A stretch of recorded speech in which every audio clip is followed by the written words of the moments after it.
வணக்கம் சொந்தங்களே.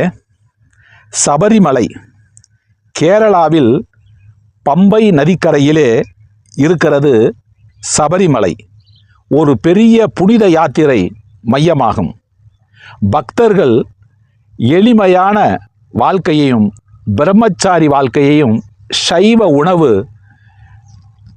48 நாட்கள் விரதம், நாளுக்கு 2 நேரம் குளிர்ந்த நீரிலே குளித்து புகைப்பிடித்தல், மது அருந்துதல், மற்ற பழக்க வழக்கங்களை எல்லாம் ஒதுக்கி வைத்துவிட்டு துளசி மற்றும் ருத்ராட்ச மாலையை அணிந்து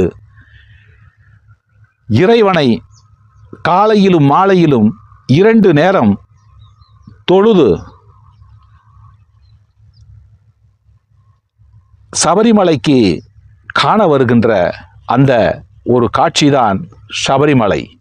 பம்பா நதியிலே குளித்துவிட்டு வெறும் காலோடு அந்த மலை உச்சியிலே அமர்ந்திருக்கக்கூடிய சபரிமலை ஐயப்பனை காணச் செல்கிறார்கள்.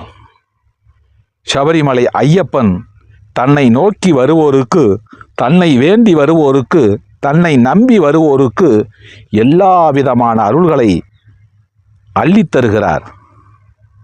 சுவாமியே சரணமையப்பா.